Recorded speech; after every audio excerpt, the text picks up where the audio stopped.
6 years ago. It was a very, very simple idea that we wanted to base a game around a character, and a character that you can actually see on screen. We thought that the game was the strong point of it, but we began to hear all these people talking about Lara and saying, you know, when's her birthday? And people were actually talking about this character as a real character that actually thought she existed.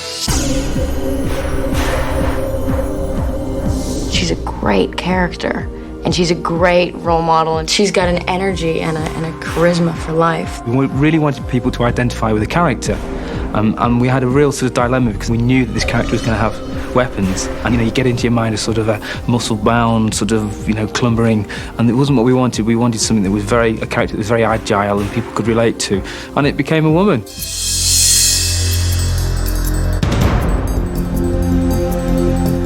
She has all the things we love about James Bond. She's got all the cool stuff, and she's got all that sexy intelligence. But she's also Indiana Jones, and she's a real straightforward person. The timing for us was such a cultural change in society, from men and women, the way that they all think, the way that they even watch movies, listen to music, play video games. A huge swing, which Lara kind of just got swept along on that phenomenon, and actually was picked up and used as an icon for it. The fact that she's a girl and enjoys it and is curvy, I think that's wonderful, that it's all of that, and the fact that she's also really good at all these things, and not good because she's as good as a guy, good because even if she was competing with a guy, she might win, but just because she's a better fighter, not because she's a girl.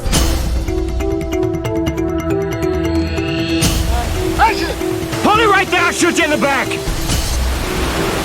gonna shoot me, Alex? Laura, give it up. These guys are gonna kill you.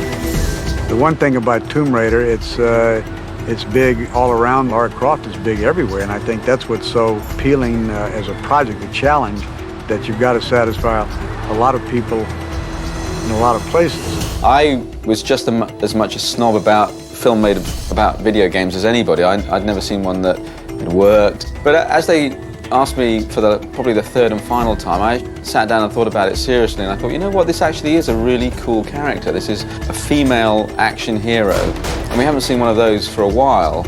I'll track the camera across. I do this, and then stay there while you have. Simon, he had a very, very ambitious and specific point of view with regard to the intensity of the action and the scale of the movie. That was very impressive.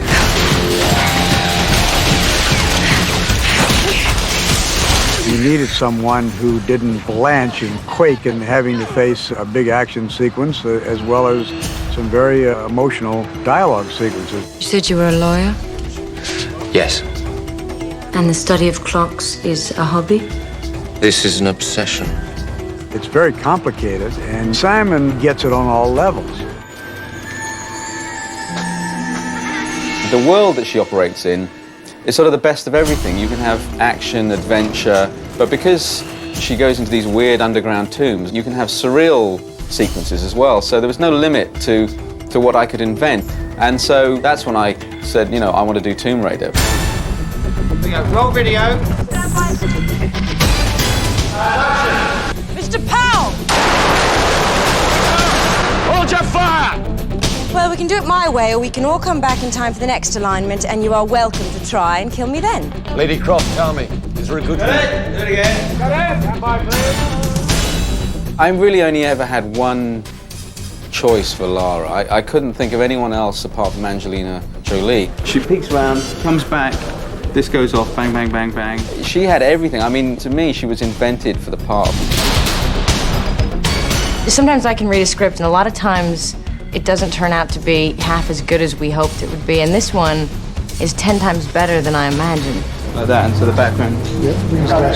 And then I met Simon and everybody, and talked about what it was going to be like and how intense it was going to be, and a really strong movie, and not cartoony, not stupid, and not camp. We wanted to offer up a new experience, new elements, new locations, a new storyline, as well as with the character Lara to really flesh her out in a real way, almost answer all those questions that the game never had to deal with. The way to make this work is to take it seriously. I wanted to make a character that people thought was real.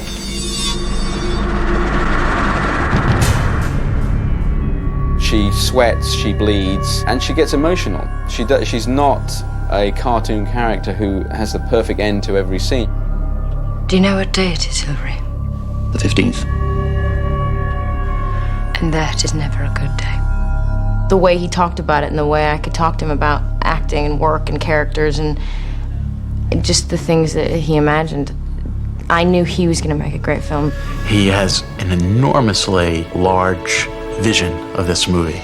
There's a size to everything, which is very, very impressive. But at the center of this global adventure, the core of the story is about a daughter's relationship with her father. I had to look for someone that would measure up to Angelina. So I thought, well, why not her real father, John Voight? Again, I wasn't sure whether they actually wanted to work together, so I kind of approached them separately, and they loved the idea. And that just works so well because they're having these emotional scenes between a father and a daughter, and they really are a father and a daughter, so they're completely real. I've missed you. And I've missed you. It's a very special thing because our relationship is very, very similar to these two people. They have similar loves. They have a similar sense of adventure and want to set things right. Curious about life, curious about the past. I took it without having read the script. I said, I'll do this. We're going to do this together. Then I read it, and I was delighted and surprised at the story. I said, this is a great story. She's full of fun and fire and is certainly enjoying everything about this adventure. It goes into mysticism, foreign locations, intrigue, drama. There's no end to it. Time to save the universe? Absolutely. This film has a high-tech scientific element. It has arch villains and comedy relief sidekicks. Don't stop. It's an action film and an adventure. Each sequence is like, whoa. It's kind of got everything in it. There's mystery there, there's betrayal there. They sweep us into these extraordinary sets and take us to these exotic locations. It's James Bond, Indiana Jones, rolled into a young, attractive, modern girl.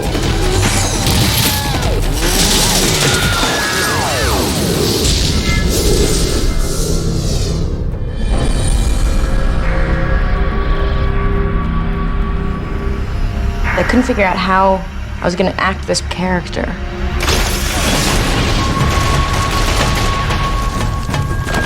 And Simon, he said, no, you have to become this person. And so I worked really hard to be able to jump in her world and her skin a bit. We wanted to give her the opportunity to get in absolutely the best physical shape, mental shape, and to look as much of an expert as she could in all the areas that she's going to have to pursue. I'm trying to learn how to fight, not just pretend in front of the camera. I'm doing a bit of everything. I'm taking yoga and strength training, weapons training. But it was great because after 3 months, I'd lost any kind of touch with my normal self. Laura is very, very much a girl. I wanted her to have her curves, and yet there's something tribal about her. We worked on things with the hair, and I wanted her to have a mohawk. And she kind of does. There's a braid that goes like this. Also, I wanted the clothes to be monochromatic, mainly just to keep it about the shape. Somehow there's something about how Angelina is herself and how her clothes are that have kept her slightly separate all the time from her environment. And you could show Angelina 5 pieces of fabric that are grey, and she knows which one exactly will suit her.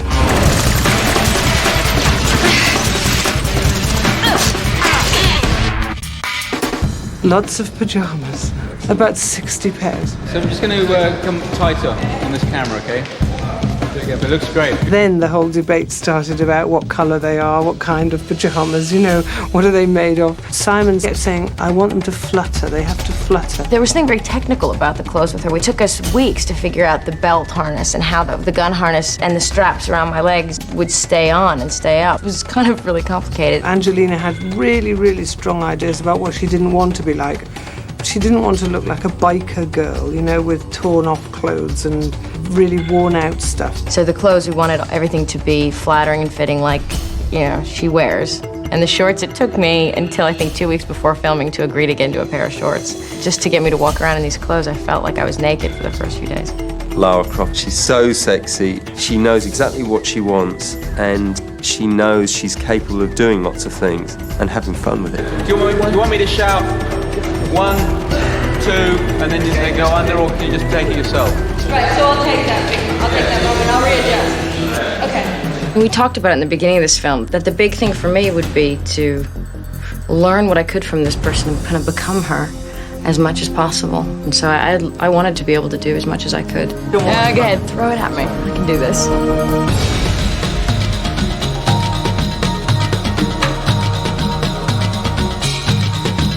Angie had to go in training for this for quite a number of weeks, and I assumed that I'd be shooting most of it with a double and we'd just be shooting close-ups of Angie.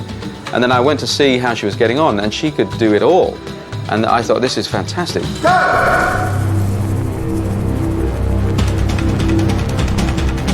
It was all her. We did not use a double at all. She does double, triple somersaults, coming right to the floor and then taking her right back up again.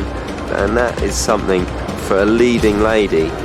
Your star to do that was absolutely incredible.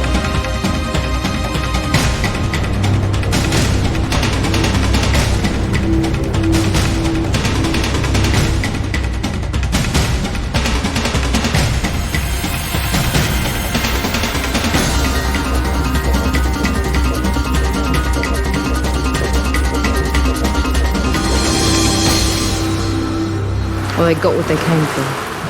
How are you going to get the clock back in 15 hours? I'll be calling in a favor. These movies are really often quest movies. It's all about finding something and going to strange places to do it. I wanted to go to real locations that were exotic and unusual to the audience, and it was hard to think of places that hadn't been seen a lot on film.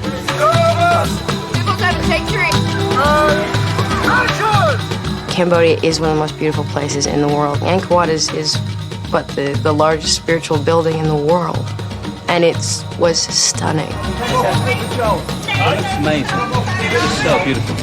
The lilies and the reflections. Well, originally, I wrote the idea to be the Great Wall in China, but it was not possible to organise getting to China in time. The alternative was to build the Great Wall in Scotland. And the prospect of shooting in Scotland in the winter didn't appeal to me that much. And also, when I thought about it, I realised that the Great Wall would only give me sort of one big element, and I needed so much more. So I looked around the world for other great settings, and I happened to come across Cambodia. All the time you're walking, you're trying to see her.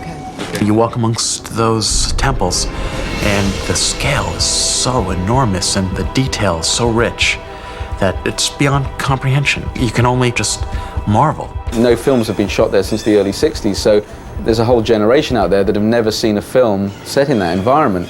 And also this great undiscovered temples there in the jungle that have been abandoned for 400 years, and so they have trees growing up through the roofs of them, and you just can't build that kind of scale and reality and have the real insects, the actors really sweating because it's so hot. It looks totally real because you're there. And action!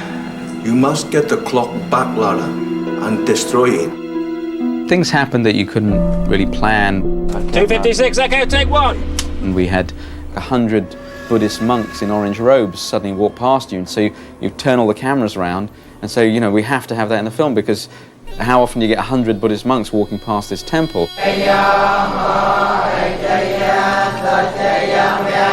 She comes here to center herself, to find help, and they heal her.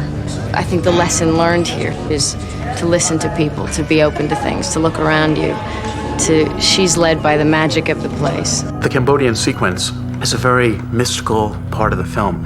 It's where a lot of things come together in terms of the story and in terms of Laura's understanding of her past and herself.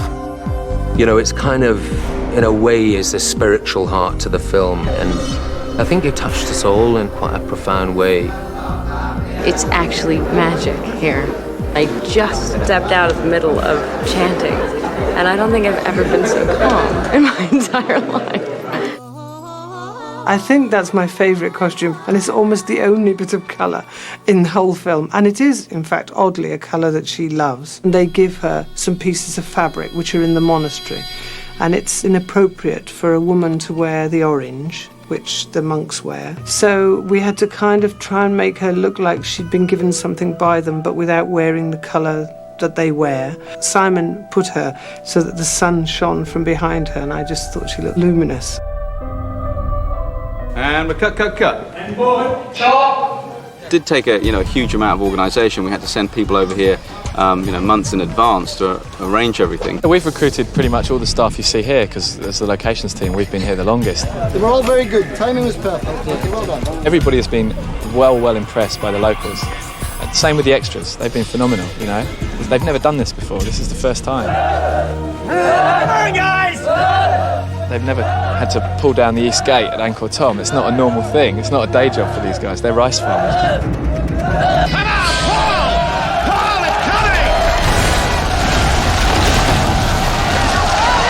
The extras are terrific. Some of the best extras I've worked with in the world. They're natural actors. It's been, one of the most pleasurable experiences for me shooting anywhere in the world.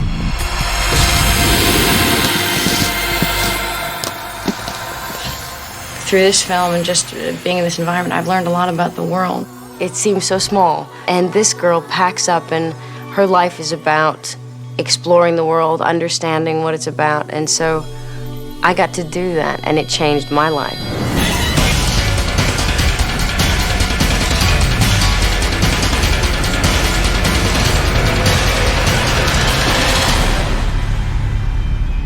To me, these sort of archaeological action-adventure films are all about sand.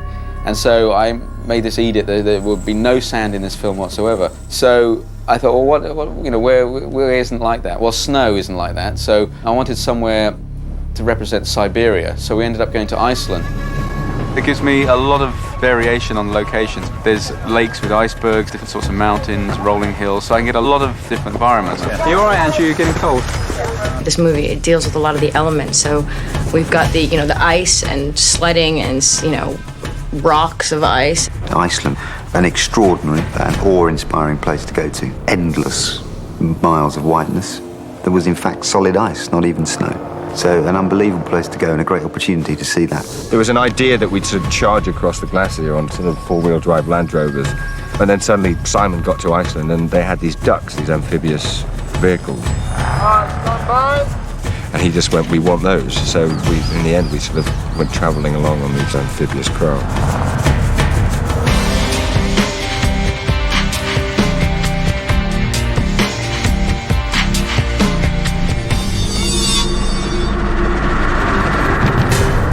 Taking a unit of air size onto the glacier was quite a thing to organise, really.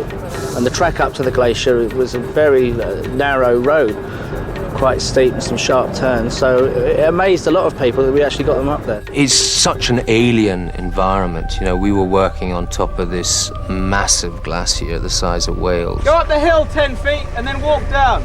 And you really felt you were at the butt end of the world, but it is a stunning landscape. Got it. Okay, good. Got there. Okay, head down, Stevie. This area has its own weather system, and it's completely unpredictable. So you're dealing with wind and cold and rain and sleet and snow, which makes shooting here inhospitable. What sort of country is an ice cube? You're left with no doubt as to, that nature is the boss there. It lends an element that you could never actually do with CGI or special effects. You can almost sense the Norse gods. There is a real primal feeling to it, which we could never duplicate on this stage.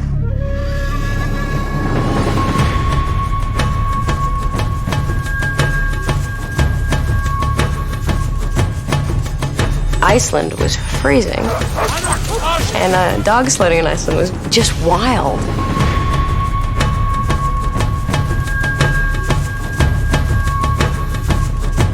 It was hard not to feel like Lara Croft when I had guns strapped to me. I'm dog sledding, I'm on a glacier, and every once in a while the dogs would be a little uncomfortable in an area because you realize there was a crack that went down a mile and they just didn't want to go over it. We're going to come downhill now, from up there.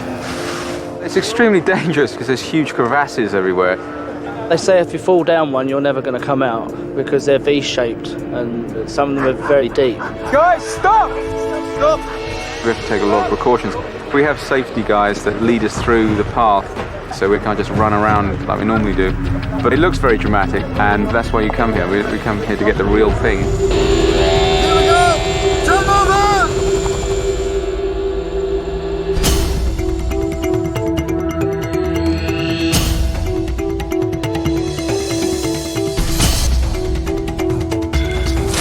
Wow. When I started this film, I knew I wanted to have incredible sets, and I went to Kirk Petrocelli, and he just came out with these brilliant designs and built these things on such enormous scale that it blew me away as much as anybody. I mean, you always ask for the moon, but, you know, in this case, I actually got it. I really didn't realize the scope of it until I came here. These sets are insane.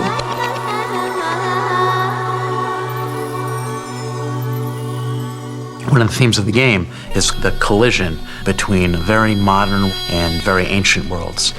And we wanted to really embrace that in the production as well. The overall look of the film will be kind of the colliding of super modern with super ancient. We've taken ancient structural elements, the Angkor tombs, and assigned modern geometries to the tomb itself. We actually did build the tombs full scale on stages, because in a way it would make the action more real. So we ended up with these incredible environments. It's mind-blowing. I mean, completely mind-blowing. These guys created these just utter worlds, you know. We've taken what's called an orrery, a complicated system of the planets in alignment moving, and turned it into an ancient, super-sized mechanical key to a puzzle. With the time-lapse camera, you're going to see structural elements come together. First you'll see large shapes, then you'll see finishes going on, then come the mechanics, the super mechanics of the orrery itself. The technical side of it was quite difficult. You've got 9 planets in the sun. How do we make the 9 planets miss each other? The orrery set was actually very difficult because it's a very mechanical set, and there's a lot of elements in there that are actually not only difficult, but dangerous. It was all made out of steel, and all the arms are swinging around, and if you're standing in the wrong place, you will get cut in two.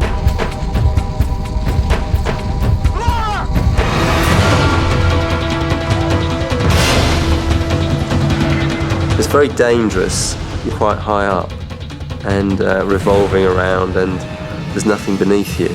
But Angelina, she seems to have no fear. Cut it, cut it. Okay, great. Visually, we're going for a giant wave coming down the slope and out the archway over there. We've got 2 huge tip tanks up there. There's 70 tonne of water coming down in one go. We're going to get this wave coming out, which Lara Croft's going to run underneath.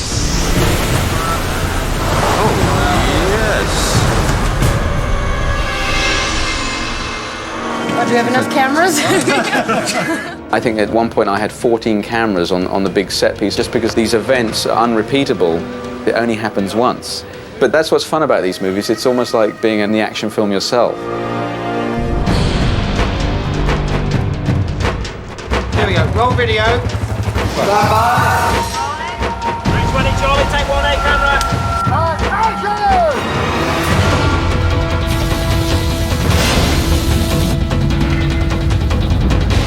I'm running through this orrery with water just crashing down, a tidal wave coming. There's planets exploding, debris falling. I'm not even acting, it's just like go from here to here and don't get hit by anything.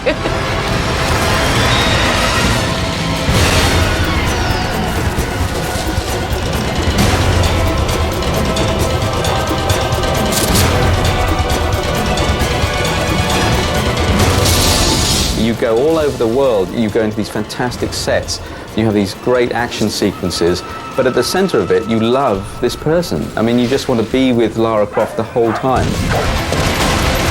I'm very excited with those movies that I saw when I was young, growing up. This is so full of extraordinary stuff. I've just been blown away by this film. I don't feel like I shot a film. I feel like I've been on an adventure and I just survived it.